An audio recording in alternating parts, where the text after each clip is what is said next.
There we go. All right, YouTube's good. Instagram. It's funny. If you could see what I have to do on my end, you would appreciate this. It's like multiple crazy little steps I have to do. All right, now I've got to pull up. Where are you? Come on. Come on. Here we go. There's my Substack. Excellent. Excellent. Hey, Substackers. Thanks for joining today. Got lots of news. Figured I'd do another update. All right, one sec here with the Substackers. All right, we're good. We're good. I've got you guys on Discord, Substack, YouTube. Hey, Smug and Isaac. Hey, Smug. Hey, Jens. All right, let me get TikTok going, and then I think we're good. I feel like I'm forgetting something. I think we're good, actually. A lot of news today. Figured I'd do another update since we got so much going on. Ooh, hey, Serge. All right. All right, TikTok is rolling. Busy, busy, busy day here. Busy, busy, busy. Lower the light slightly. Oops, it's going up. Come on. There we go. That's a little better. All right. Welcome, everybody. Hey, Dave. So, yeah, busy, busy, busy, crazy day today. Listening from the office. Excellent. So, yeah, crazy day, guys. We've got a lot of news on the Iran war front. Thought I would do a special broadcast. We'll do a quick hello just for folks to join us. You know, give a kind of a quick second or so for that, and then we will get rolling. I'm adjusting my cameras. There we go. Nightmare. Yeah, the nightmare. It's getting a little weirder today, which is unfortunate. I was almost thinking maybe Trump would do this as a 3 or 4 day thing. It's getting a little crazier. So we're going to talk about that. Kind of nuts. Yasudario. So, yeah, welcome, guys. John Aravosis here. As you know, this is one of my special shows. I join you Monday to Friday. Salut, Genève. I join you Monday to Friday, 6 o'clock Eastern for my regular show. This is a special edition because we are at war in Iran, and there's so much news already this morning. I did do a quick little update for Substack. Did a written summary of the news for the paid subscribers, trying to give each of your services a little bit of something special. But this is now a public show for everybody. Let's get rolling, guys. As always, if you can provide gifts, that's very nice of you and very generous. I appreciate that. TikTok, YouTube, etc. Super fans as well on TikTok, always welcome. I do special shows occasionally for the super fans as well, every weekend, almost every weekend, Saturday mornings, but also during the week for this Iran stuff. I will do some paid-only broadcasts as well this week. So we'll see about that. Yeah, Qatar, not very happy with Iran. Let's just dive right in, guys. So yeah, please keep the gifts coming. Let's get rolling. Special show, John Aravosis, Washington, D.C. here. As you guys know, my background is politics. It is journalism. It is foreign policy. And I try to sort of digest the news, help you understand what's going on from a journalist perspective. Going live, the rest of you, anybody else who asks why I'm live, if maybe you guys can just chime in the comments and tell them. Basically just a lot of Iran war news seemed relevant to kind of have a special show and brief you guys because there's so much going on already. All right. I'm just going to go through. Actually, ChatGPT did a good job this morning. I grabbed a ton of news stories. I literally spent the last several hours grabbing news stories on my phone. I follow a ton of defense people on Twitter, and I just grabbed screenshots of all the stories, and then I gave them to ChatGPT and said, all right, put these in order, and it actually did a pretty good, I'm kind of impressed. It did a pretty good ordering of my notes. So I'm taking it in order because it's literally 30 different stories I grabbed. Trump today said he will not rule out sending ground troops into Iran. He told reporters he doesn't care about polling. He's going to do the right thing. Secretary Hegseth, Secretary of Defense, also, oh, calm, you're leaving now. Bye-bye. Time out. Bye-bye. Some of our foreigners are getting upset. Excuse me. Oh, I just have to say a quick little thing. Some foreigner just weighed in on YouTube and said, quit being American and get to the point. Oh, honey, you apparently aren't familiar with the rest of the world and you're not familiar with Americans, because one thing that drives Americans crazy is how foreigners don't get to the point. Like, Americans are too to the point, We drive people crazy how much we get to the point. But anyway, he just left the building. It's okay. All right. So Trump said he's not ruling out sending troops. Hegseth said the same thing. Hegseth had a press conference this morning. Hegseth is the pretty boy Fox News guy. The pretty boy Fox News guy that Trump put as defense secretary, Hegseth literally did his best Captain Kirk today. Best Captain Kirk. Okay, you're going too. Mods, anybody who's bitchy today, just get their ass out of here. You're gone too. Bye-bye. Yep. No, one of the things, I've been online for 30 years doing online communities, and one of the rudest things are people who come for free. They don't subscribe. They don't pay any of the subscribers. They don't give gifts. And they come and they bitch at creators online, you know, get to the point, me. And it's like, I'm sorry, is the free broadcast that I do for a living not meeting up to your expectations? Anyway, no, I just think it's rude. But anyway, mods, you know what I mean. Anybody who does that kind of crap, just get rid of them. At least mute them. So, and it also annoys me because then they get me off. Then they basically get you off of your, Although, you know what I wonder if they are trolls. They may be trolls. I never thought about this. They could be trolls, meaning people who are just literally trying to. But it got me wondering now whether they're people who come intentionally to get you off your game. You know what I mean? That's interesting. No, but I didn't think of that. That would be a good way to screw people up who are doing a show. Get to the point. What are you doing? Right? Thank you, Cam. Whereas all they're really trying to do is get your attention. Russians used to do this. We'll talk about that another day. But the Russians used to always do. The KGB would do that. They would show up at events for Americans were having and try to change the topic just to throw you. A friend of mine who had to deal with this all the time. In any case, let's get rolling. So Hegseth did a press conference today, the press secretary, and he was like channeling Captain Kirk. It was weird. Hegseth does he came and he once again had his overly tight suit. He only has one suit, if you notice this. He had his light blue suit. By the way, nobody wears a light blue suit in America. We wear black suits and dark blue suits, navy blue. Those are the two colors we wear when we are doing business. We do not wear light blue. He wears light blue. And his light blue suit is like this. It's literally the tightest because he's trying to show his muscles. He's like a child. He's like a freaking child. It is. So he came today and he said, what did he say? I'm trying to even remember. It was crazy the shit he said this morning. No, the thing is, he put too much hair grease on. The problem is, here's the thing too. When you get into, you've got to hate on someone's appearance. It's totally relevant here. This man is the Secretary of Defense, and he's more concerned about his looks because he's from Fox News. He was a pretty boy. He was hired by Trump because of his appearance. Trump tends to hire people based on their looks. Women or men, he wants you pretty. He wants you on TV. And that's what he wants. And Hegseth is there because he's a pretty boy from Fox News. He puts too much stuff in his hair, and frankly, when you put too much stuff like that in your hair and you're the Secretary of Defense, it makes you look like you care more about the gel in your hair than you do about the troops. It's weird. It's weird. Wearing the tight suits on his biceps, it's like he's trying to show he's got muscles. It's weird. Adults don't do that. But I'm quite serious here. Adults don't do that. Mature adults don't wear tight suits to make their biceps bald. Their biceps is like, it's creepy. It's creepy. Hey, Mr. Wallace, it's really creepy. In any case, Hegseth got there today and did his James Kirk impression. And among other things, said he's not ruling out ground troops. Trump said too, by the way, a lot of the theme today that we're going to be talking about, and this is why I did a special show this morning, there's a lot of shit hitting the fan this morning on this Iran stuff. I really thought we might be able to have this kind of calm down. Trump had talked about, well, the war may only go 3 days. That was the report this weekend. The Israelis wanted the war to go 3 or 4 weeks, and Trump wanted it to go 3 or 4 days. Thank you, Colorado. Now that's kind of changing. Now the Trump people are saying maybe 3 or 4 weeks, maybe 6 weeks. Totally changed. They've totally changed the reason for the war.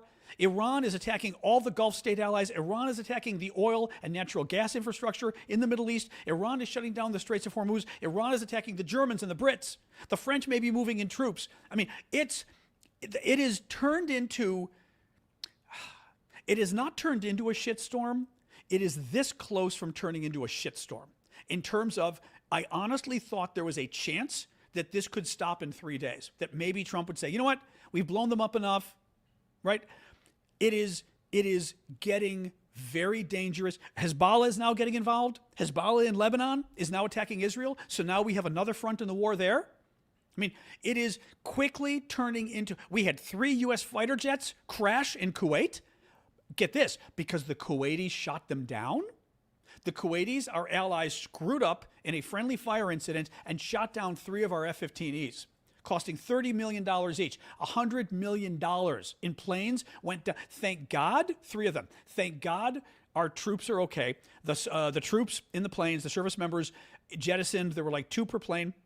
Oh, was that a Halloween goat? I'm so sorry. We did get a gift. Sorry. Thank you for the gift, by the way, Cab. We'll do one more, the Halloween goat. Somebody bought a special gift on TikTok that gets a Halloween goat scream. Sorry, I'm kind of like on a roll here, so I apologize. I'm on a roll with this, so I wasn't looking at the gifts. It is, and as I said, I've got 4 pages of notes to go over with you guys. There's a ton of stuff. The planes are $31 million each. 3 of them were shot down by the Kuwaitis accidentally this morning.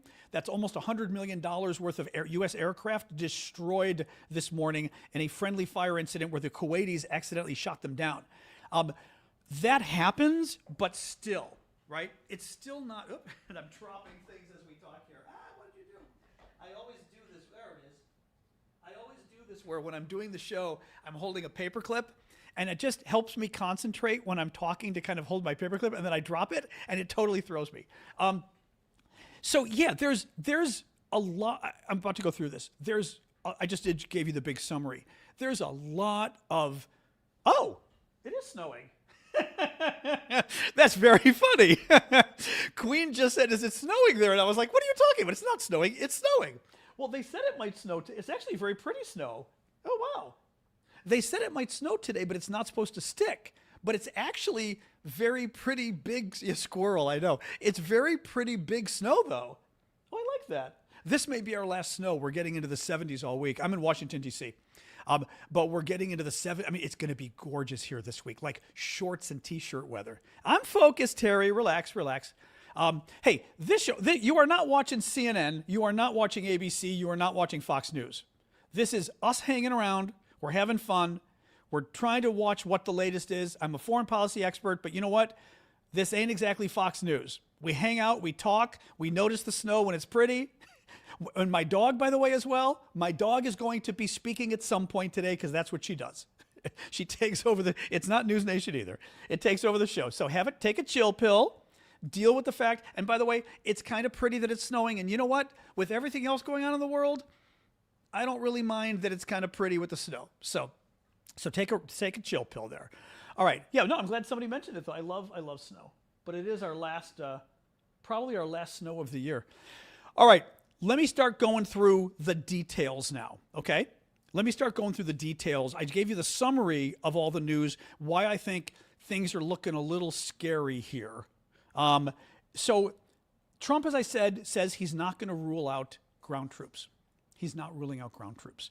Hegseth said he's not ruling out ground troops. Trump today said, big waves are coming soon. The U.S. hasn't even begun to hit Iran. The big stuff is coming now. Now, keep in mind, Trump is a pathological liar. We now know Trump lied going into the war. He claimed they were still negotiating when he already made the decision to go and bomb Iran. So you can't really trust Trump.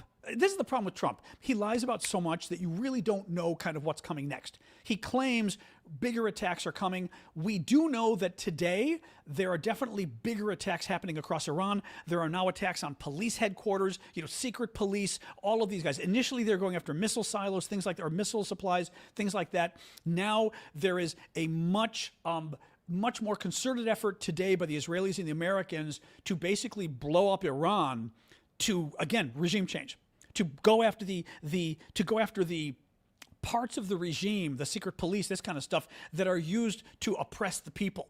Now, what's interesting is Hegseth said today, they can't make up their mind on this. Hegseth said today, our defense secretary, that this is not regime change, but we changed the regime anyway. It was because he means we killed all the regime leaders. And it was sort of like, wait, this is not regime change because regime change is bad and a goal that we never achieve and it always takes forever and we spend too much money and it takes 20 years and it's not effective. So he goes, this is not regime change, but we did change the regime. And you were going, then I guess it is regime change. Trump, during his speech Saturday morning, said this was regime change. Trump said the main goal was to take out the regime. Then they said the main goal was to take out the missiles. Then Trump is now saying this morning that the main goal was to stop nukes. Trump is claiming nukes again. This morning, Trump claimed that Iran was 2 weeks away from getting nuclear weapons, which is total, utter bullshit. Let me say this too.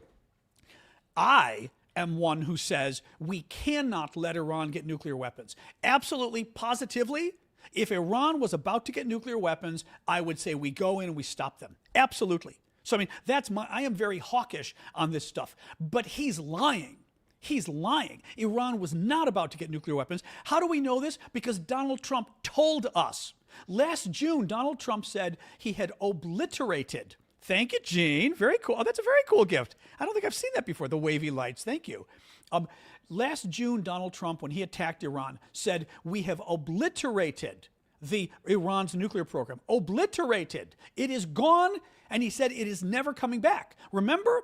It was the Defense Intelligence Agency, the Defense Department's intelligence group, who said, in fact, their initial assessment was, in fact, Trump had only set back the Iran nuclear program by many months, by several months. And Trump got furious, and he said, that's not true. Thank you, Ellie. That's not true. He said, we've obliterated it so that it can never come back. And he said the nuclear fuel was so buried that the Iranians would never dig up the fuel they needed to make the nuclear bombs. Today, Trump said Iran was 2 weeks away from getting a nuclear weapon. Here's the other problem. So we obliterated it 7 months ago, quote, obliterated, and it's never coming back. And today it was 2 weeks away from a bomb. But Saturday, Trump said it was obliterated again. And during the State of the Union a week ago, Trump also said it was obliterated. In the State of the Union, Trump said, we obliterated the nuclear program. And this is what I mean by the lies. It's not just that he's lying. Trump doesn't know why we're there. He doesn't know why. I have never seen a president do this in my life. George Bush, the first Gulf War, the first George Bush, was legitimate. That was when we went in to liberate Kuwait, and we said, we are going in to liberate Kuwait. Clearly, boom, that was why we went in. Thank you, Cam. It was a very clear justification. We went in, we liberated Kuwait, we got out. The second Gulf War, clear justification, total lie, right? We were going after Iraq's weapons of mass destruction. Total lie. Iraq didn't have them. Bush knew he didn't have them. But I will say this, but Bush had a very clear goal, right? The goal was to go after their weapons of mass destruction, and he kept talking about it. No, it was total bullshit. My point is, at least he had a goal that was very clear, even though it was total bullshit and it cost us trillions, it cost us 4,000 American lives, right? Lots of stuff.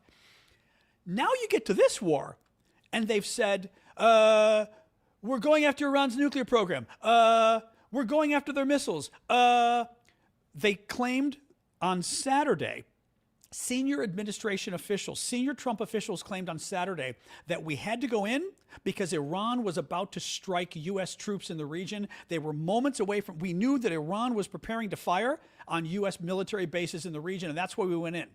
Sunday, administration officials, Liverpool, thank you. That is a very nice gift. That's an Ask Me Anything, I think, isn't it? I think so.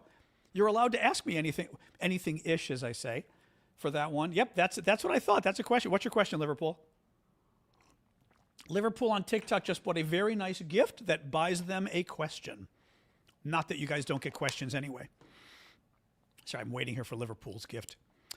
It may take a second to type it. If I miss it, mods, grab it and pin it a second. Sometimes it takes people a second to put their questions up and stuff. The only thing is I always forget what I was talking about. I've got my notes, but they're kind of in my head. What was I talking about, guys? Remind me really quick while I'm waiting for Liverpool as well. What was I? I was in the middle of a stream of thought on something.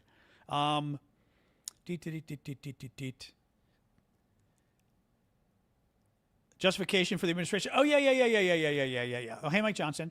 Everyone's on board except me? Not really, Mike. The issue there is Well, it depends. On board for what? Thank you, Mike, for reminding me. Mike Johnson on Facebook is being very MAGA trolly. Everyone's on board except you. Everyone's on board for what, Mike? Saturday, Donald Trump said we were going after their missiles. Then the administration officials said Saturday night Iran was about to attack U.S. bases in the region. Then administration officials briefed Congress on Sunday and said, oh, we were wrong.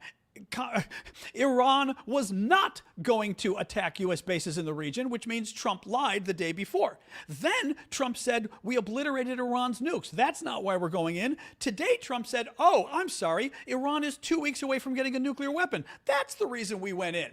Trump has changed. That's what we were talking about. I'm glad Mike did a very good troll thing today. I always love when people think they're trolling, but they actually remind you of how fucked up Trump is. So what happened was Trump has now changed his reasoning 4 or 5 times as to why we went to war in Iran just 48 hours ago. And if you cannot tell me why we went to war, why we are putting military forces in, why we are risking American troops, why we have already gotten 4 American service members killed, why we've already lost 3 planes worth $100 million, why we are committing ourselves to potentially a multi-year war that could cost trillions of dollars. If you cannot explain why we are doing that without changing your story 5 or 6 times in 48 hours, then we have a problem. We can all agree that if we're going to go to war, we need to know why we're going to war. We need to know why we're going in, what provoked the war, and what our goals are. But when you tell me 6 different, I've always said this before on the show too, and Trump does this a lot. When someone changes their story 6 times, thank you for the crabs there. Who is the crab? Thank you, Terry. When someone changes their story 6 times, when they give you 6 different explanations over 2 days as to why they did something, they're lying. They're lying. They're lying, right? That is the simplest explanation. If someone tells you one, you got kids, right? They tell you one reason they did it. Then a couple hours, there's a different reason. Then there's a different reason. 6 different reasons over 2 days. You start to go, okay, none of these reasons are true, clearly, but also it's not even clear that you know why you did it. And that's what bothers me, is I am as pro-war as you get. Like I get into trouble with people on the left for this one. I'm quite hawkish on military stuff. I am happy to use U.S. Armed Forces when necessary and when we know that we can win, when we know that we can make a difference, when we know that the world will be better off afterwards. I am happy to. I am not thrilled about people who are liars, starting wars, risking our troops, risking our weapons, risking our money, risking lives in the region, risking our allies.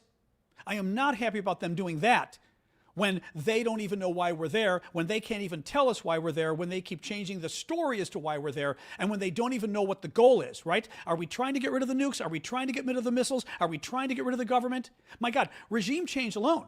Hegseth said this morning, we're not going for regime change, but we did change the regime.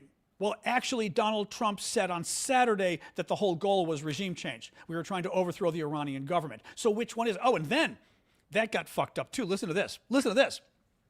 Trump admitted today or last night that, well, he was hoping for a Venezuela situation. The craziness here. Trump was, another goal of the attack, another goal. Trump was hoping for a Venezuela situation. He was hoping that we would knock out the leadership and then some good people, some good Ayatollah would take over. And the good Ayatollah, just like Rodriguez in Venezuela, would want to work with Donald Trump and be his friend. Thank you, Luis. Literally said this, okay? So first of all, Trump thought Iran was like Venezuela. Not really. Trump thought that a good Ayatollah would take over Iran and want to be his friend after he killed the bad Ayatollah. Okay, it gets better. Trump goes, but unfortunately, I had a number of people that would make really good replacements for the Ayatollah, but unfortunately, we killed them all on Saturday. I kid you not. He literally said that. He goes, well, we had 2 or 3 other people that we wanted to put in there, and we killed them. So the Israelis and the Americans accidentally killed all the moderates, as if there are moderates. Maybe there are. I don't know, right? I'm suspicious. But we had a list of moderates we wanted to take over the government, and we killed them all on Saturday. I mean, part of my point here, maybe that is kind of like SNL. But having said that, maybe that's what happens in war, right? You can't guarantee that the moderates aren't going to be in the same room as the conservatives. Fair enough. But this is why these things, and I'm going to not give Trump credit. I'm going to say, you know what? Maybe that's not his fault. Maybe that's not his fault, right? Because you can't guarantee who's going to be in the room. The moderates are still connected. They're still going to be at the big meetings, and the big meetings get blown up. But here's the problem. This is how uncertain war is. This is how things change minute by minute and day by day. This is how you can't plan ahead as to how things are going to go, right? And you've got to be careful because all of a sudden we had a plan. Trump said this was going to be Venezuela. We're going to kill the Ayatollah and the next guy's going to be really nice and he's going to like Donald Trump. Well, you killed the next guy too. That's what happens in war, right? So all of a sudden the plan Donald Trump had blew up in his face, quite literally. Blew up in the moderates' face. Although I do love the idea of Trump thinking that there are moderates in Iran. He goes, I had several people that I wanted to take over. They would have been really good. Yeah, sure they would have. U.S. casualties. A fourth U.S. service member died today in the attack. Basically, there was a Iranian drone attack on Kuwait, on our base in Kuwait. 3 U.S. troops were killed. Several were injured. One of the ones who was injured died as well, either last night or today. So there are now 4 deaths of U.S. troops in Kuwait from an Iranian drone attack. As I mentioned, 3 F-15Es were shot down today by the Kuwaitis. There's Liverpool's question. My question is, what will countries like China and Russia think? Will they help Iran? That's a great question because both China and Russia are pissed that we're attacking Iran. Russia, neither one's done anything. I mean, neither one has done anything. Russia said, expressed its verbal support for Iran. Both countries are tied. They can't do anything. China, there's nothing they could do anyway. Russia is Iran's big ally.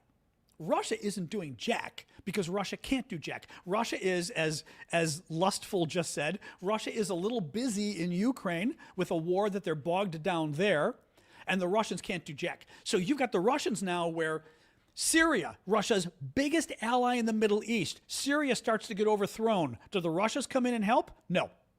So Syria gets overthrown. Now it's a government that doesn't really like Russia and kind of wants to make peace in the region.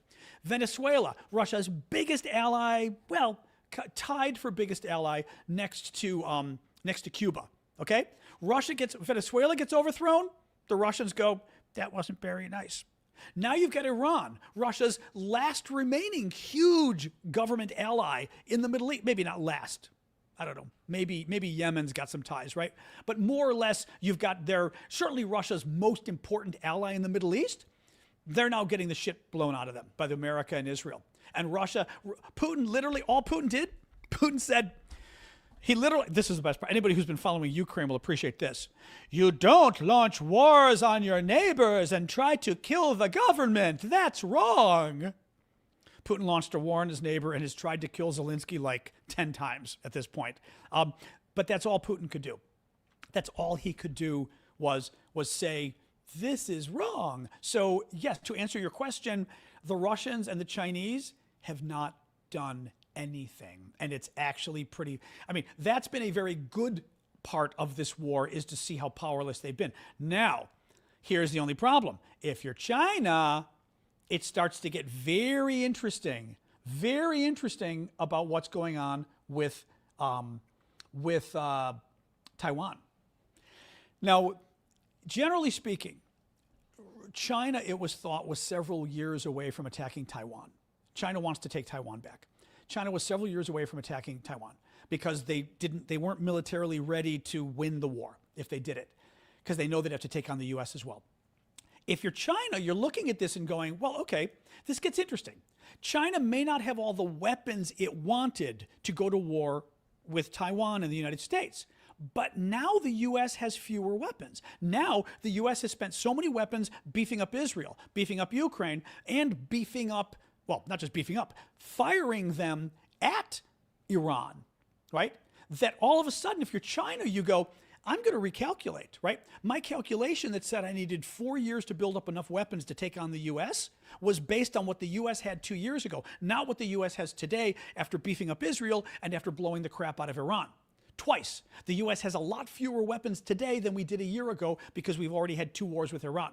So if you're China, you go, well, you know, I mean, this is just pie in the sky. But initially you'd say, well, China said it would take 4 years to get enough weapons. But that was based on how many weapons the U.S. had 2 years ago. The U.S. has much fewer weapons today.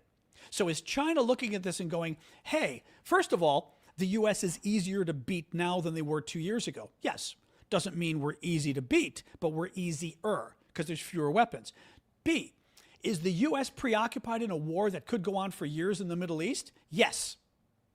Is Israel sort of in a fight for its life? Yes. Is the U.S. going to be stuck in the Middle East? Yes.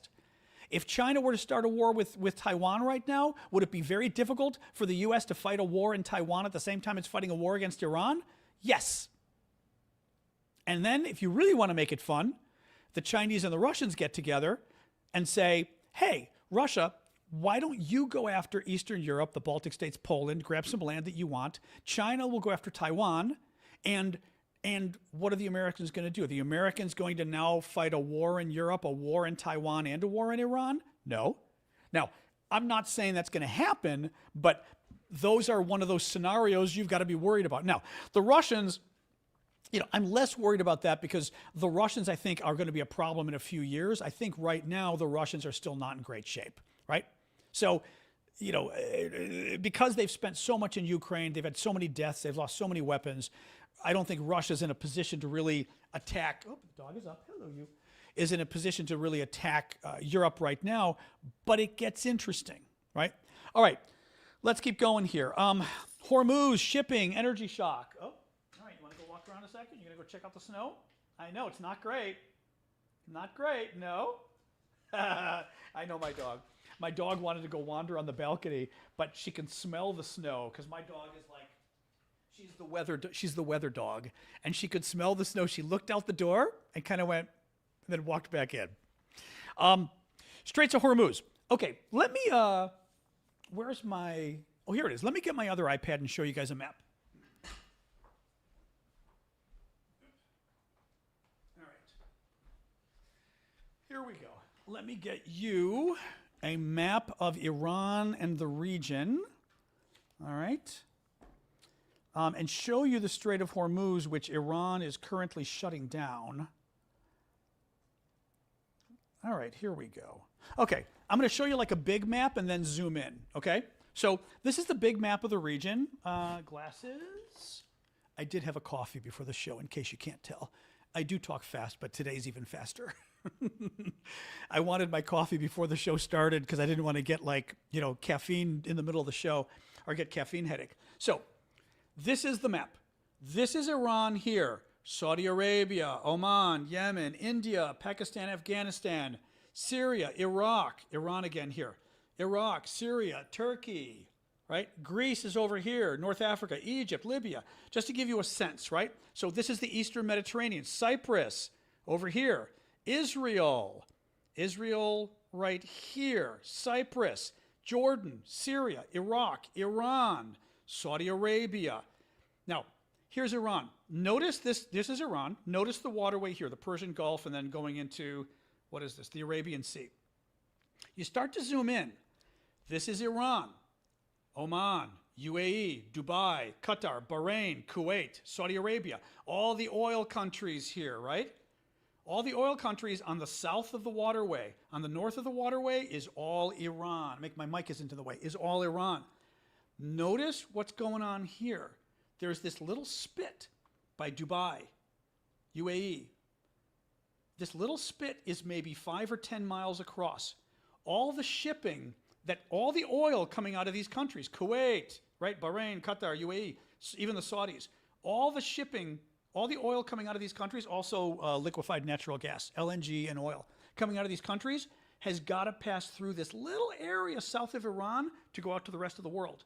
See, this is the rest of the world out here, okay? This is the spit right here. The Iranians have effectively shut this down. They've been attacking tankers and ships in this area and saying no traffic is going through there. Why does it matter? 20% of the world's oil goes through that area. Now, I'm not sure what's going on with the LNG in the area. Let me ask, Alexa, how much LNG goes through the Strait of Hormuz? Let's see if she can tell me. About 20% of global LNG trade passes through the Strait of Hormuz. Oh. That's primarily from Qatar's massive North Field exports. That's from Qatar, and Qatar already shut down its exports today. Alexa, that's the same number for oil, the same percentage of oil. About 20% of the world's oil goes through the Strait of Hormuz as well. Yes, you're right. Oh, About okay. 20% of the world's oil also passes through It's the both. Strait of Okay, Hormuz. interesting. To LNG. Given the current tensions in the region, are you concerned about potential disruptions? Alexa, be quiet. Alexa asked me a follow-up question. It said, given the current tensions in the region, are you concerned about disruption to supply? I'm like, why are you trying to engage me in a conversation, Alexa? That was totally bizarre. In any case, yes, so liquefied natural gas and oil, 20% of each goes through that little spit I showed you guys. It has now been shut down. Most of the LNG, the gas, comes from Qatar. That's been shut down now. Thank you, Cindy. That's been shut down. So the world has lost 20% of its gas, of its natural gas, LNG. The oil, 20% of the oil, gone. Okay, gone. Oil prices are already spiking today. LNG in Europe is up, I believe, 30% this morning. The price of liquefied natural gas in Europe, 30%, right? Thank you, Linda. I did see your message, by the way, on Facebook. It's up 30%. So that is a big concern. Now, the Iranians are also attacking the Saudi oil fields. This is what's getting interesting as far as kind of crazy stuff, right? They attacked the Saudi oil fields. They attacked the LNG facilities. They attacked Saudi Aramco Ras Tanura refinery with Shahed drones. They attacked an oil platform in the United Arab Emirates.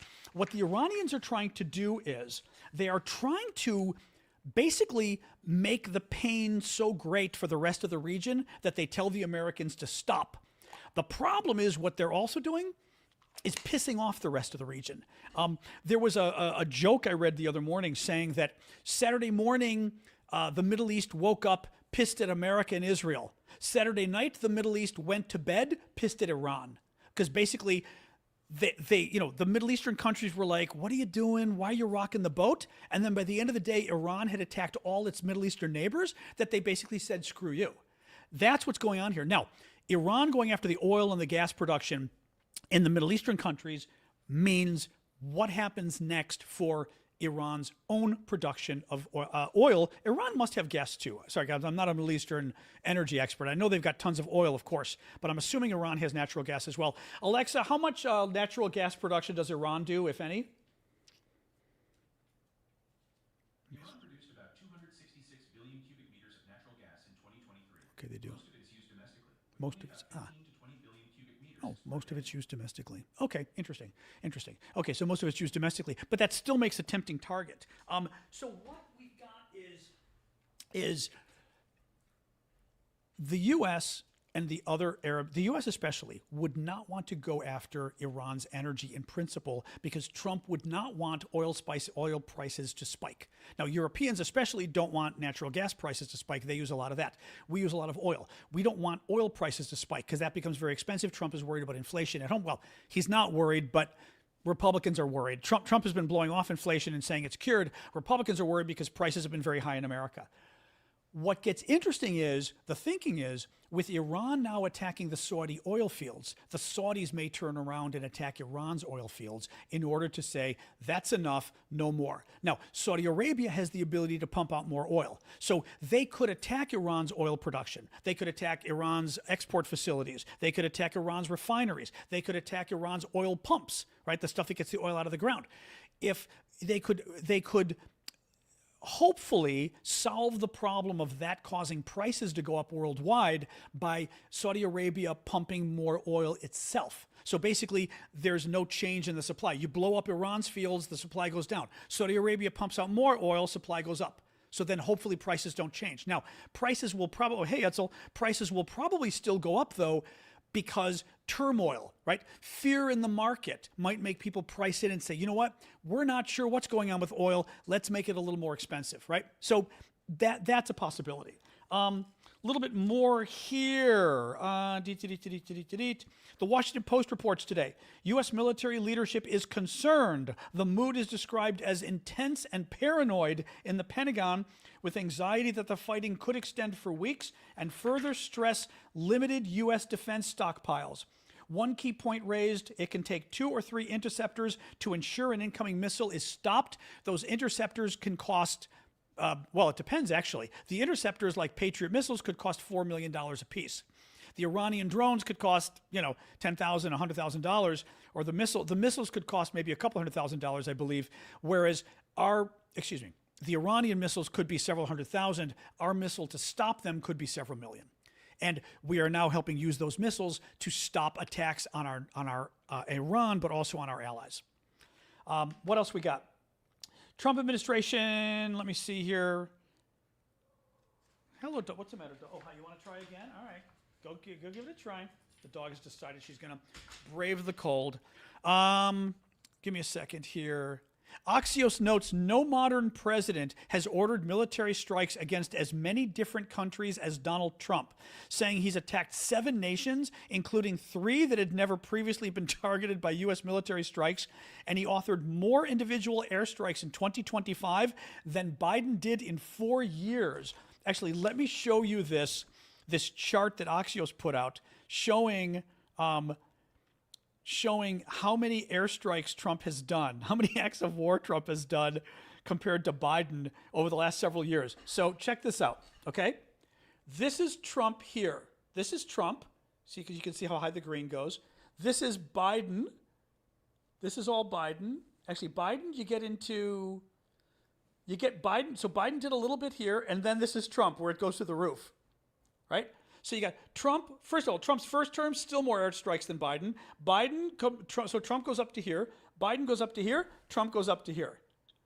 This guy is the most warmongering president we have had in recent memory. I mean, I laugh about it because, as somebody who's not a Trump supporter, we've been trying to tell people for years how much of a liar this guy is and how he lies about everything, how he was lying about immigration. He went after immigration, although he went too far, as we know, right? That's the only promise he kind of kept was immigration. Inflation, the number one issue Trump was elected on was inflation. Totally blew it off, didn't address it at all. The economy isn't addressing it. Number 2 issue, wars, right? War. He was going to stop us going to war. He was going to get us out of the never-ending wars in the Middle East. This guy, 7 different countries he's attacked now. 7 different countries in the last hour. Not the last hour. That would be funny. In the last year. 7. Unbelievable. Thank you, MM Sally, for the super sticker. What else we got?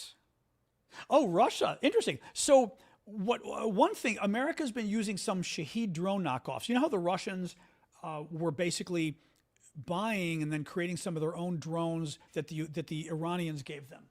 Let me make sure. The dog is now eating things outside again. One moment. Anybody who watched my show, the dog is a regular party to the show. Hey! Good. Because my dog comes out here and then eats plants and gets sick. Hey, what are you doing?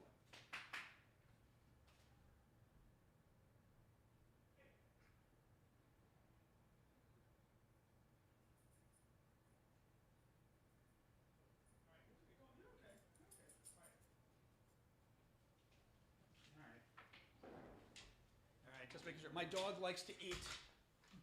My dog likes to eat things on the balcony, and we like to stop her from doing that because she gets very sick when she does that. So, crazy little animal that she is. All right. 7 countries. I don't even have them in front of me. This was from Axios. Oh, hey, Ron. Thank you on Facebook. What else we got here? Oh, the Shaheeds. Yeah, so this is interesting. So, the Americans have been using one-way attack drones, suicide drones, which the Russians used extensively, have been using extensively against the Ukrainians, which the Iranians provided them, and now the Russians are actually making their own Iranian drones. Well, the Americans created a knockoff of the Shahed drones. Come on in, you. Really funny because I don't have a picture in front of me. The drone is literally a copy of the Iranian drone. It is absolutely positive. Hang on, guys. It is literally a knockoff of the Iranian drone. It looks like the Iranian drone. It's hilarious. Well, it's actually a little better. It's using Elon Musk's Starshield technology. Like Starlink is the satellite internet. Starshield is the satellite internet for military purposes. And the drones allegedly seem to have an antenna that people believe is for Starshield. So the drones are connected by internet, full-time by satellite, until they hit their target. And what happens is, and the Russians have been freaking out, the Russian military commentators are freaking out, because it means it's very difficult to jam the drone, apparently, when you've got Starshield, and the drone can go all the way until, excuse me, all the way until the drone hits its Russian target, or Iranian target. It is connected to the internet, which keeps it accurate.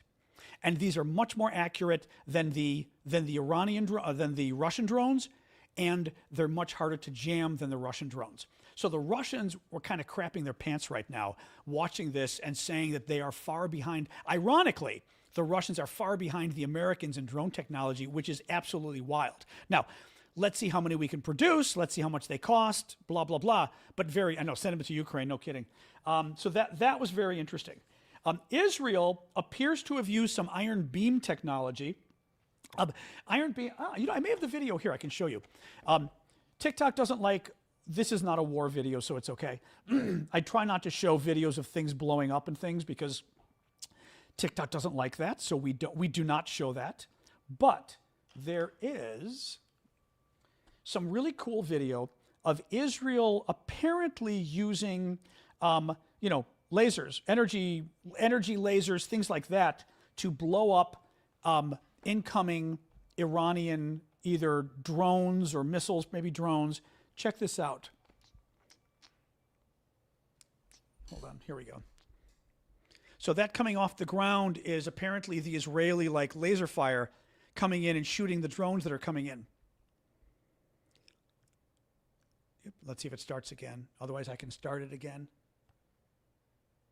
Oops, there we go, it's starting again. So you can see in the corner there. Kind of wild stuff. Yep, Iron Dome. Isn't that wild?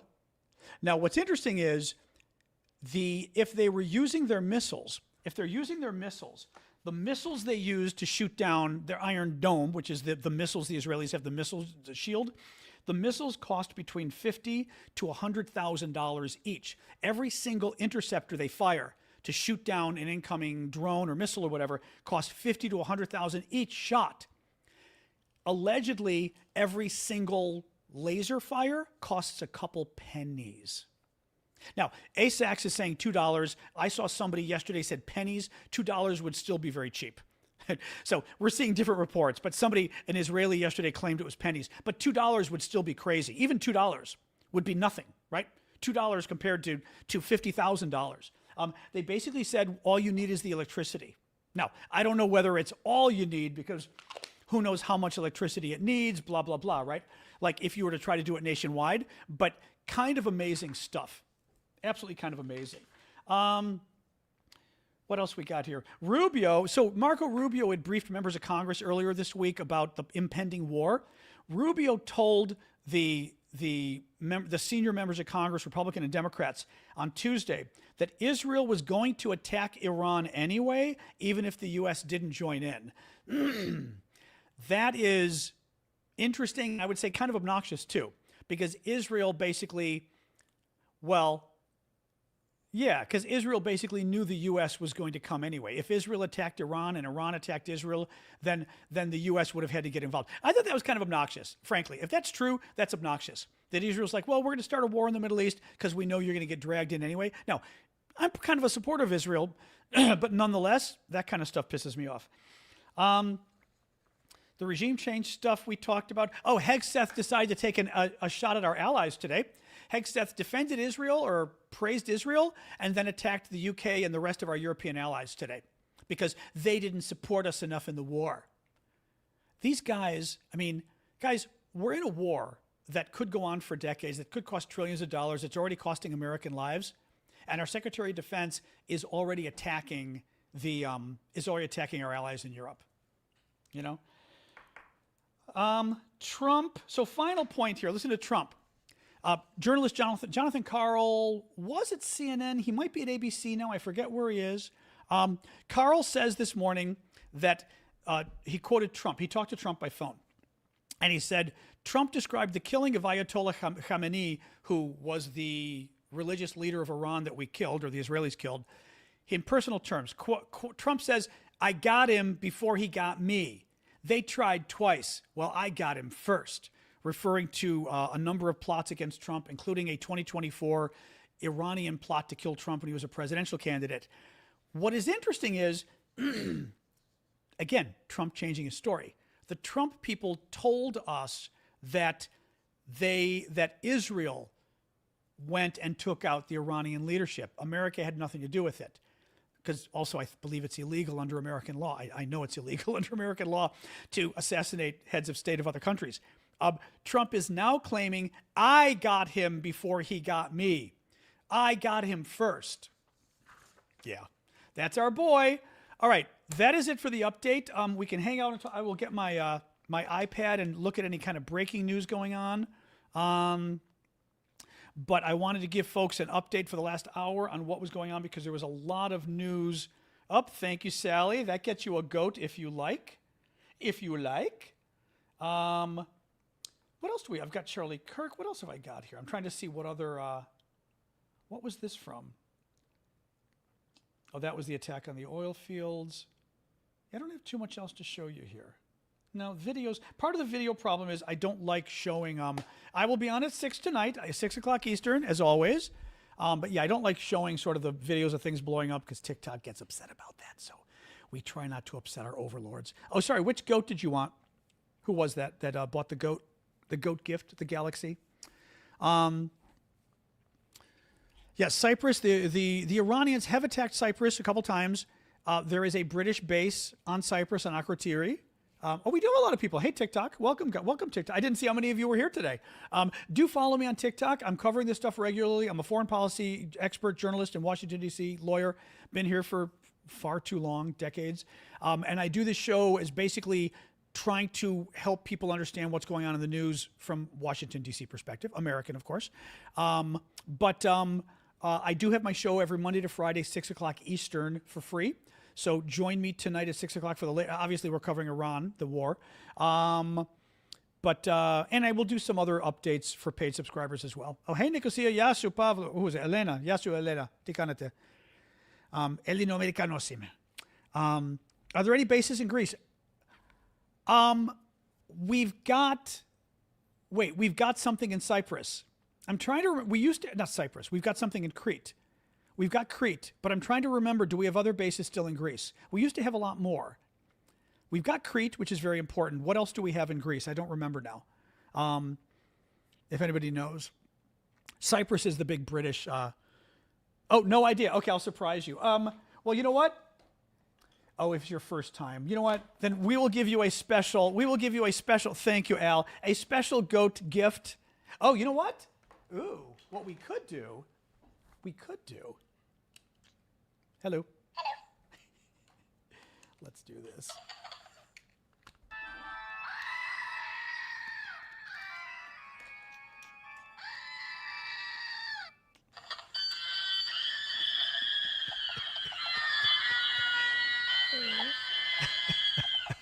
The chipmunk cracks me up. It's a chipmunk that repeats everything you say, and sometimes it's fun just to get all the... Although this guy... Oh, he does have a battery. Okay, I thought his battery was dead. Yes, Akrotiri, but Akrotiri is the British base on Cyprus. I know the Americans have a base on Crete, and I don't know if we have other bases anymore in Greece. There's 4 in Greece? Okay, thank you, Anne. We had more, and then the Greeks kind of kicked us out, but not entirely. I mean, years ago, they kicked some of us out. That was a Carol with the Joker. Thank you, Carol. I can ask... See, I don't trust Alexa totally on this one. Alexa, how many bases does the U.S. have in Greece, and where are they? The U.S. has 5 main military facilities in Greece: Alexandroupoli Army Base, Larissa Air Base, Aravosis Air Base, Syros Base, and Suda Bay Naval Base. Alexa, where exactly are those bases? Just don't give me the city. Tell me what island or whatever they're on. Suda Bay Naval Base is on Crete Island. Crete. The other bases are located at Alexandroupoli, Larissa, Araxos, and Syros. See, I don't even know where the other ones are. Are the other ones on the Greek mainland? Thank you, Blue. Alexandroupoli is in Thrace, not on an island. Oh, Thrace. Larissa and Araxos are on the mainland, while Syros is the only one located on a Greek island.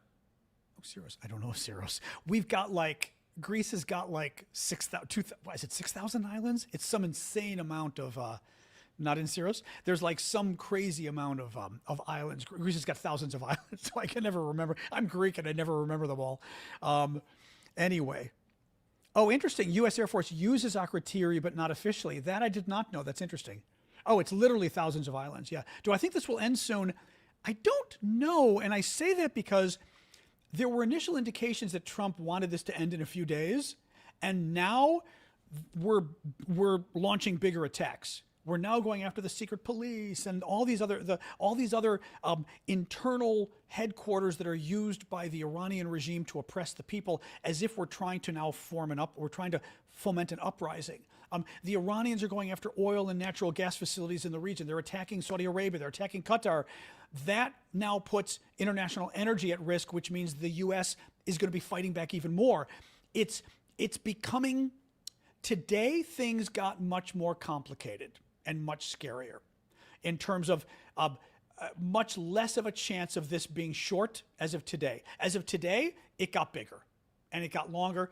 That could change. I mean, hell, the Iranian government could say, okay, let's talk. I don't know, right? It's possible. No, we were talking about Greece because we were talking about bases in Greece. I don't know why the topic came up, but U.S. bases in Greece. And I was mentioning I knew about Crete, but I wasn't familiar with the other ones. Your family's in Dubai? Yeah, Dubai's getting hit. I mean, Dubai, again, I think relatively, right? You know, I mean, well, we say safe, but who knows, right? I mean, you could still get hit. Is this all about Epstein? It's not all about Epstein. We're dealing with Donald Trump, which means, is part of this happening to deflect from Epstein? Sure. Meaning, what I mean by that is, that's an added benefit. That's an added benefit. In Trump's mind, this deflects from Epstein. In Trump's mind, his approval ratings are the worst of any president in recent history. Does this help his approval ratings? Possibly, but not yet. Thank you, Sadie. At least as of yesterday, there was a new Reuters poll, actually shocking Reuters poll. The poll yesterday showed only 27% of the American people supported Trump's attack on Iran. I mean, that was horrific. Oh, thank you, Smug. I think I saw that. Now I'm forgetting. Only 27% of the American people supported Trump's attack on Iran. That is shocking. Oh, thank you. Thank you, Cindy. Cindy did a dragon gift over on TikTok. Thank you, love. That was shocking. Typically, polls go through the roof when we're at war. One of the things that I had, geopolitical, they'll say that. I mean, let's see if they do, but yeah.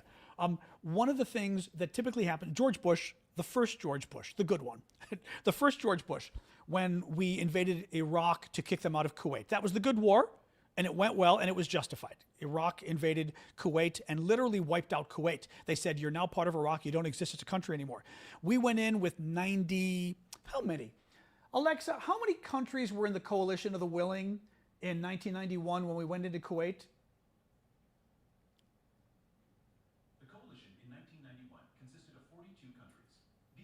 No, it wasn't. No, it wasn't. Alexa, stop. No, it wasn't. It was 90-something. There's no way. It was not 40-something. It was 90. I remember for a fact. Yeah, there's no. I'm going to do a quick look on this one. No. I know for a fact, unless I'm crazy, there is no way it was 91, 93. Let me see what ChatGPT is saying. Yeah, I'm going to see what ChatGPT is saying. There's no way it was 40-something. Because we're counting Denmark having one, or Iceland having one troop, but still. How many countries were involved in the coalition of the willing that George Bush used to invade Iraq in 1991? In 1991, during the Gulf War, the coalition led by the United States, often called the Coalition of the Willing, had participation from around 35 countries. No. Okay, Alexa said 40. George Bush routinely talked about 90 or 91 countries or something like that. Google it. I know this. The number of countries in the Gulf War coalition varies by source. The U.S. State Department notes 34 countries, while some lists mention up to 42 nations. So, depending on how involved Okay, it is defined, Google, Alexa, whatever your name is, ChatGPT, do one more thing. I want you to check news sources and see what George Bush quoted when he talked about the coalition of the willing. No, I'm convinced he used to say 90. I'm convinced. He did not say 34.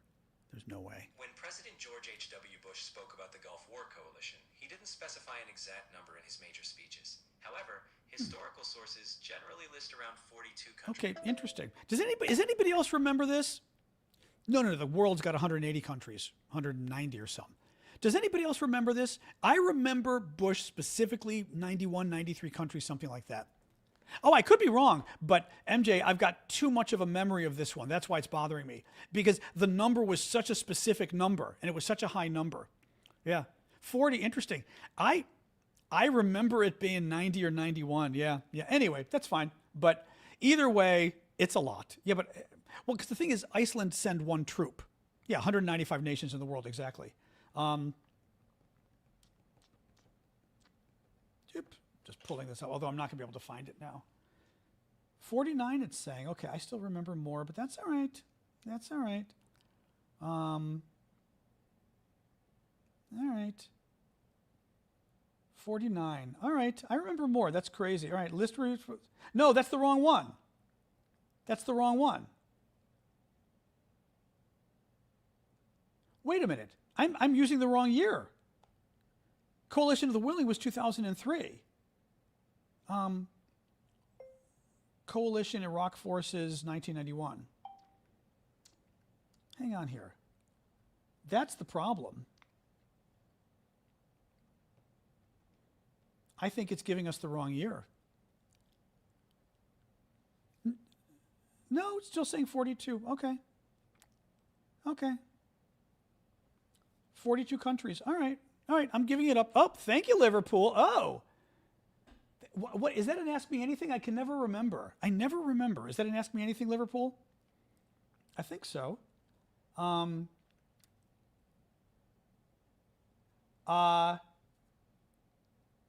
Okay. Yeah, okay. All right, that's fine. Whatever. It didn't Ask Me Anything. All right, what's our Ask Me Anything? Was that Liverpool? Well, if Liverpool asks a question, let me know. Anyway. Yeah, Desert Storm, correct. But it was the name of the, thank you for a baby. Keep the gifts coming, guys. Appreciate it. I know, maybe I'm remembering the year, but I specifically remember Bush talking about 93 countries or something. I'm telling you.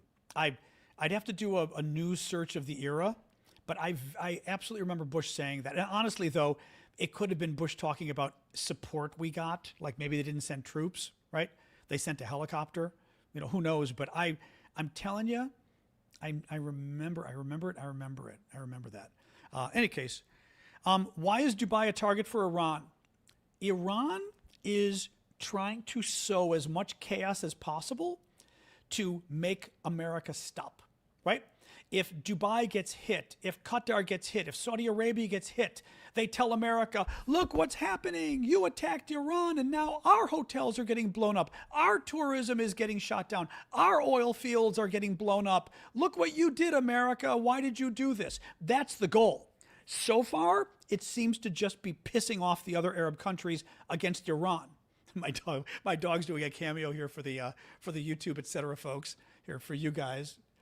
She's a little cameo of Sasha popping out there. There you go on TikTok. So that's the goal. The goal is trying to piss off the world against the U.S. So they say, look what you did. Oh, my God. That's possible. It's possible. How do I know that? 40 years of experience working in foreign policy. I mean, who knows? I don't have wiretaps into the Iranian government.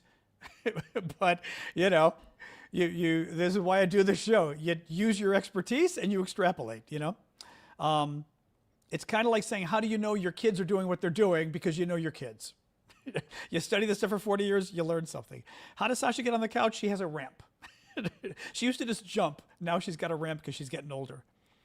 I remember 90 countries, Cam. I'm telling you. Yeah, I'm going to find it at some point and come back to you guys. Carol says, Google, Bush 2 spoke of 90 plus after 9/11. Oh, that's interesting. Oh, that's interesting. I may be conflating Bush 2 and Bush 1. Okay, that could be it then.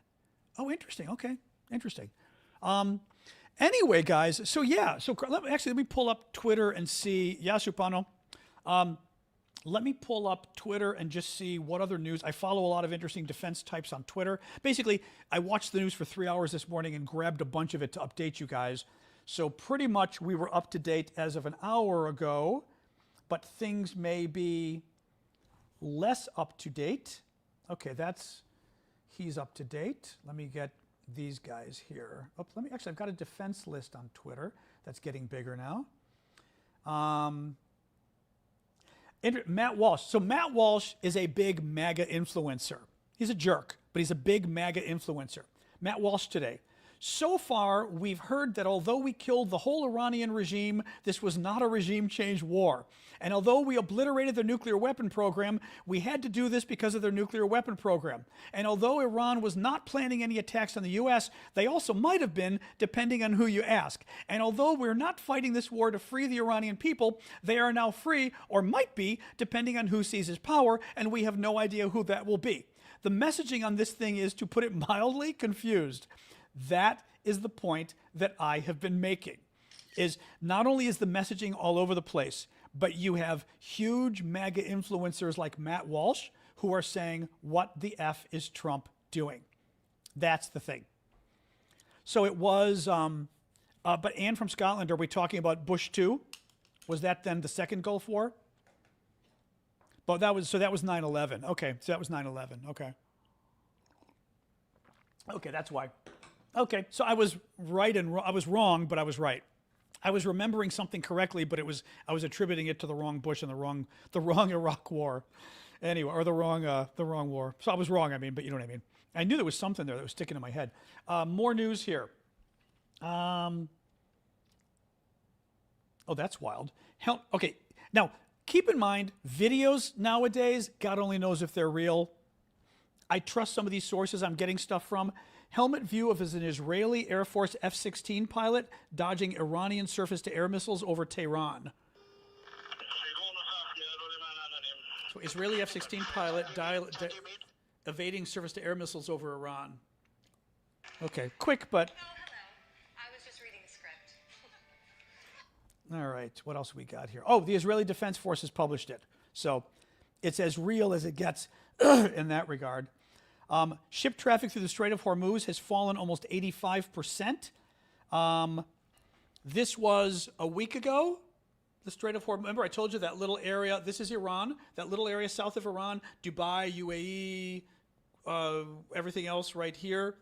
And all these colored green and reds were ships. This is how many there are today. So you see them bunched, they're stuck here, they're really stuck here. Nobody's even going through. Before, they were bunched everywhere and a lot of them traveling through. None of them are traveling through now because they go through here and the Iranians are shooting them. So that gives you a sense of what's going on with that.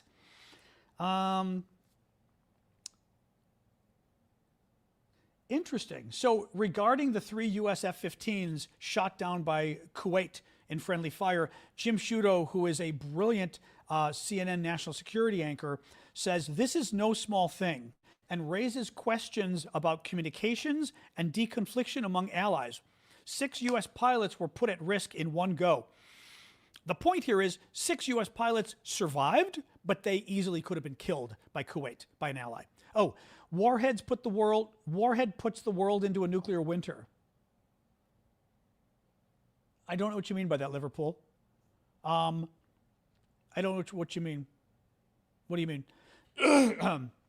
Sorry, I appreciate you took the time to come up with a question, but I don't know what the question means. If any of these nuclear countries, U.S., China, Russia, North Korea, either one fires the first nuke. Oh, I don't know what the latest thinking is on that. I mean, basically, how many nuclear weapons do you have to go off before it starts to fuck up the environment and cause a nuclear winter or something else? I don't know. I mean, we can ask ChatGPT. I just don't know if that's, I mean, I'm sure studies have been done, but I don't know how many you need. Right, block out some, basically go the way of the dinosaurs. How many nuclear weapons have to go off in a nuclear war before you start to have climatic effects in terms of, risk of nuclear winter, risk of blocking the sun, that kind of apocalyptic worldwide stuff? While there's no exact threshold, scientists have modeled that even a limited nuclear war, say between 50 to 100 detonations on cities, could inject enough soot into the atmosphere to cool global temperatures for years. A full-scale nuclear exchange, hundreds or thousands of weapons, would likely trigger severe climatic disruption, potentially leading to what's known as nuclear winter, drastic global cooling, crop failure, and widespread ecological Okay, collapse. but if that were to happen, wouldn't there be significant American and Russian casualties anyway? Like, wouldn't we all be gone by the time that happened or not? In a large-scale nuclear exchange between major powers, yes, there would be catastrophic casualties in the immediate blasts, radiation, and fallout.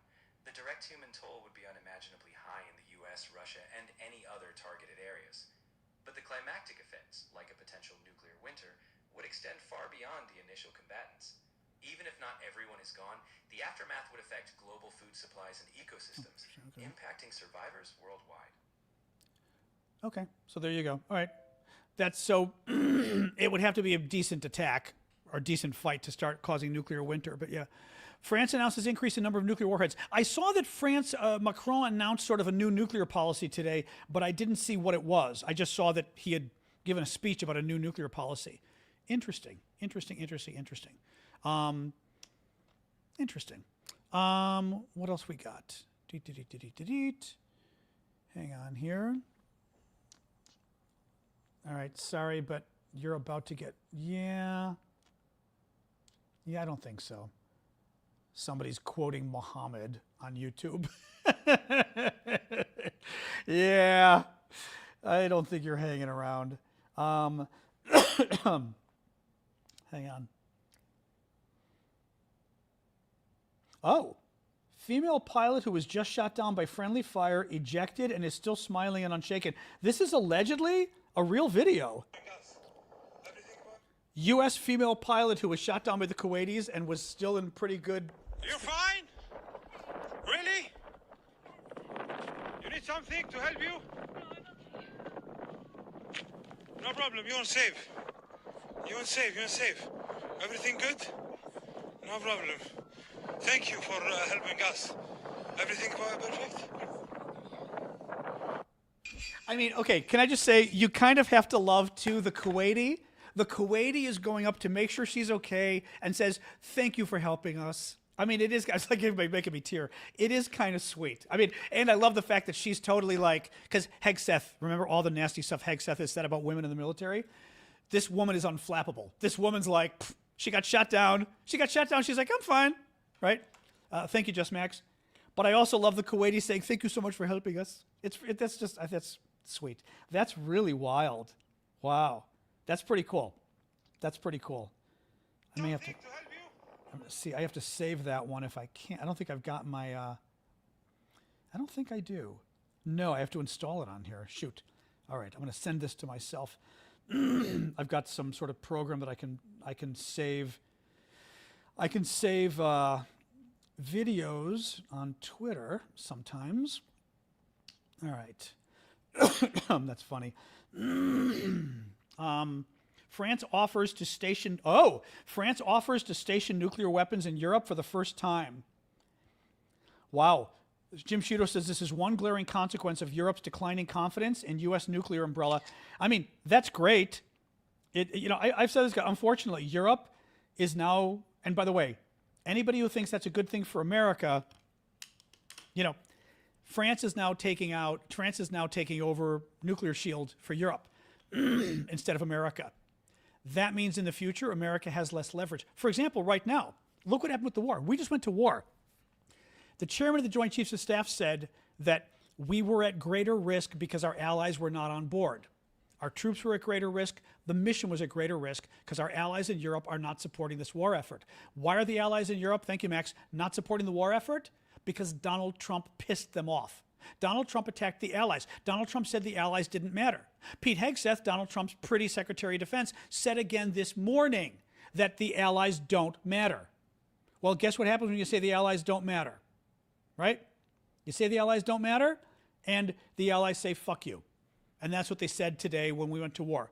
In past wars, George Bush got the allies. George Bush 1, George Bush 2 got the allies on board. Bill Clinton got the allies on board we needed. Obama got the allies on board we needed. Biden totally had the allies on board for Ukraine. Donald Trump pissed them off. Not good, because American troops are going to die as a result. As a result, we're going to lose troops, we're going to waste money, we're going to waste weapons, and our war, as the chairman of the Joint Chiefs said, we are less likely to succeed, and our troops are at greater risk of dying and getting hurt because Donald Trump has pissed off the allies. We need friends. In war, you need friends, right? There's a reason that George Bush the first bragged about having 43 countries supporting our war effort. It matters. So yes, congratulations, Trump and all the people who thought it was a good idea to attack Europe. You just put our troops at risk. Thanks a lot. Oops. What else we got here? Using some of the shorter range missiles to target Gulf countries.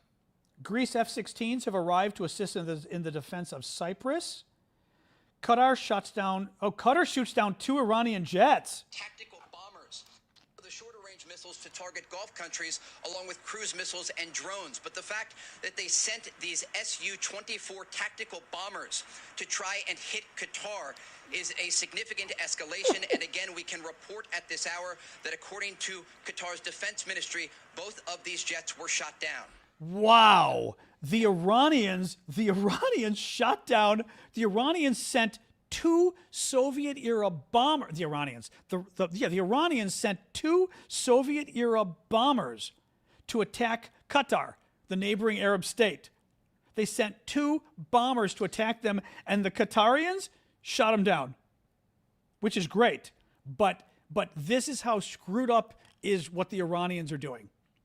I mean, again, they're trying to make everyone in the region pay the price of America's arrogance, but what they're doing is they're dragging everyone from the region into the war. They're Soviet-era bombers, meaning they're bombers from 30 plus years ago. But wow, and they shot them down. Which means Iran didn't just lose 2 planes, 2 bombers, Iran lost all the pilots and crew. That's something that they always remind you of with this stuff. When planes get shot down, you're losing pilots, you're losing experienced crew, which sets you back, because you can always buy a new plane, you can't train a pilot for years. That's wild. Wow. What else we got?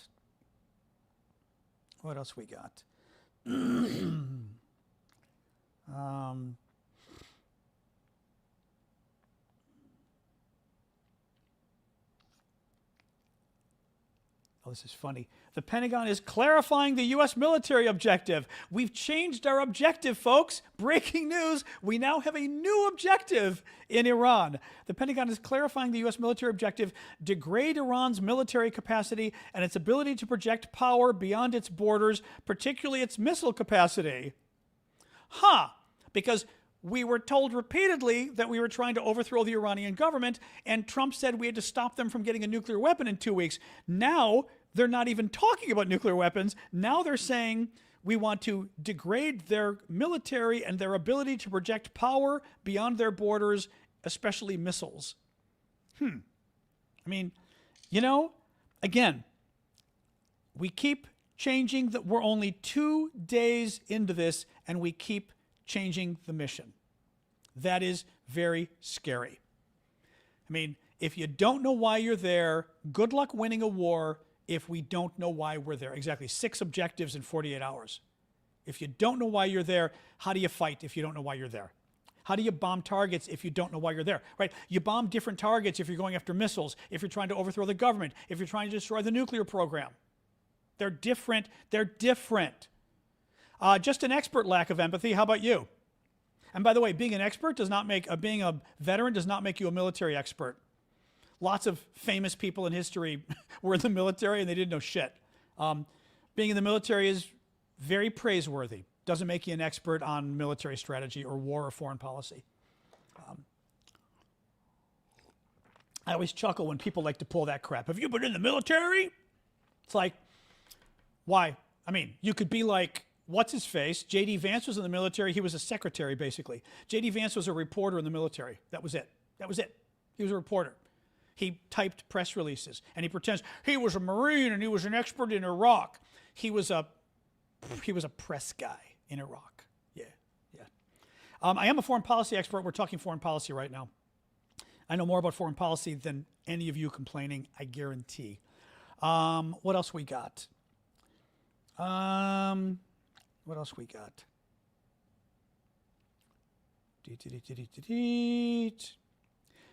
1 hour. Trump states the goals. Oh, Trump spoke again. The goals of the U.S. war on Iraq: destroy Iran's missile capabilities, annihilate Iran's navy, ensure Iran can never obtain a nuclear weapon, ensure Iran cannot operate proxies.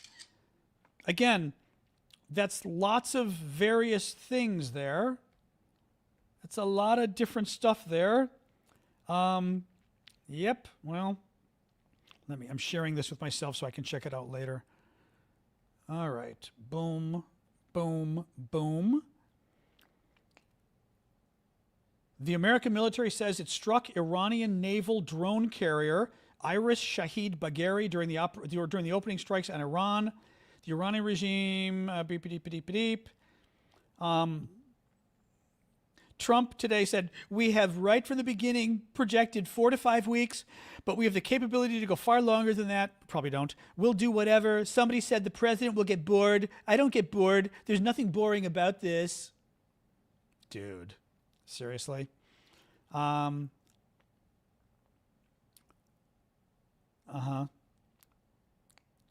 else we got? Trump is still Trump today. Following our obliteration of Iran's nuclear program, we warned Iran not to make any attempt to rebuild at a different location because they were not able to use the ones that we so powerfully blew up. But they ignored those warnings and refused to cease their pursuit of nuclear weapons. Well, we didn't. He's lying. I mean, he's just lying at this point. Donald Trump blew up Iran's nuclear program. The defense intelligence agencies, his own defense intelligence agencies, that's the spy agency of the Defense Department, determined in an initial assessment that Trump's attack only set back Iran a few months. Remember Trump went ballistic. Hegseth went ballistic. All of their officials went ballistic. It's a lie. The Defense Department doesn't know what it's talking about. He said, we obliterated it and it's not coming back. He said, we buried Iran's nuclear fuel so that they were never getting their uranium, their enriched uranium, that Iran was never getting their enriched uranium back because we buried it. He said, it's not coming back. It's gone. It's obliterated. And now he's claiming 7 months later, it came back. It came back. And he's still trying now. And notice that he's trying to weave both now. That he's saying, we obliterated it, but then it came back elsewhere. I love that one. Like, oh, really? So you mean the Defense Intelligence Agency was correct that we obliterated it, but it's coming back in a few months, which is exactly what DIA said, and it's exactly what, by the way, there's even still a press release on the Trump website that says it's fake news. It's fake news that we didn't destroy the Iranian nuclear program. He's such a freaking, this is, like I said, the danger of having a liar as president. Man, unbelievable. Oh, Trump says the regime's ballistic missile program was going rapidly, that Iran had missiles capable of hitting Europe, that it refused to cease its pursuit of nuclear weapons, and that an Iran with nuclear weapons would be intolerable to the U.S. Oh my God, he's making this up now, guys. First of all, how America first is it that, you mean we just went to war and killed 4 American troops because Iran had weapons that could hit Europe?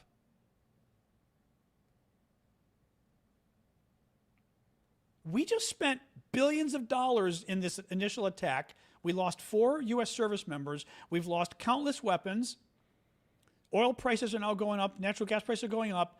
because we were saving Europe, he's claiming? Since when? I mean, but again, since when is it our job to go to war to save Europe from Iranian missiles that can reach Europe? I mean, that's not America first. I mean, this is why I'm saying what is troublesome is he's lying because he doesn't have a good, he can't tell us why he's doing this war. If he has to lie about why we're going to, again, it shouldn't be rocket science to explain why you're at war with Iran. There's a lot of bad reasons, like you could go to war with Iran. I'm not saying it was wise to do it, but there's a lot of good reasons you can give. But he's lying about it. He's talking about missiles hitting Cyprus is probably what he's talking about. And nobody wants missiles to hit Cyprus, but we're not talking about Iranian missiles hitting Paris, I'm pretty sure. This is just like crazy talk. He's making shit up at this point. And again, if he's having to make up shit about why we went to war against Iran, that should scare you. Wow.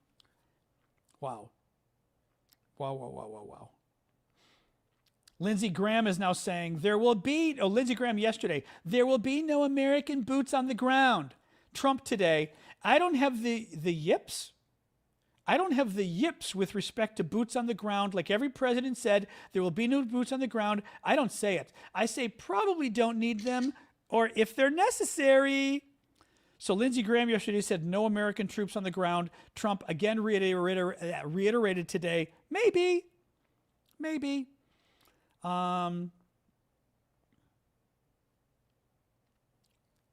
What else here? We may be coming to the end here, guys. Yeah. I think we're good. I think we've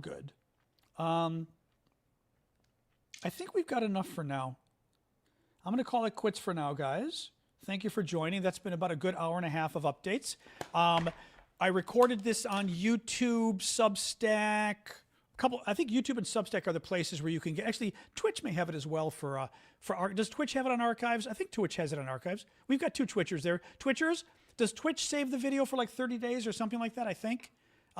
So you can find it on the other services. I will be back tonight at 6 o'clock. My Ukraine mug. I'll be back at 6 o'clock Eastern time tonight for my regular free update show that I do. So join me then. We'll be, obviously, this is the topic. We are still on for 6. This is the topic we'll be talking about, of course. That gives me a good 4.5, 5 hours of news to pay attention to before we go tonight. Exactly. And I will see you guys this evening. But thank you for joining. Last minute pitch. TikTok, if you want to follow me, please do. YouTube, everywhere else. Same thing. Substackers. Thank you. A lot of you are joining us today. Thank you so much. And I will see you guys this evening, all right? Thanks, guys. Have a good evening. Or have a good afternoon, I should say. Well, evening in Europe, but we'll be back America time, Washington, D.C. time, 6 o'clock Eastern. I will be back. Find me on TikTok, YouTube, Discord, Substack, etc. Thanks, guys. Have a good night, or good night. Have a good day, I should say. I'll be back. All right, hold on here. I'm going to start with Discord by Discord. All right. Now, everybody but TikTok is about to get unplugged. Bye, guys. Boom.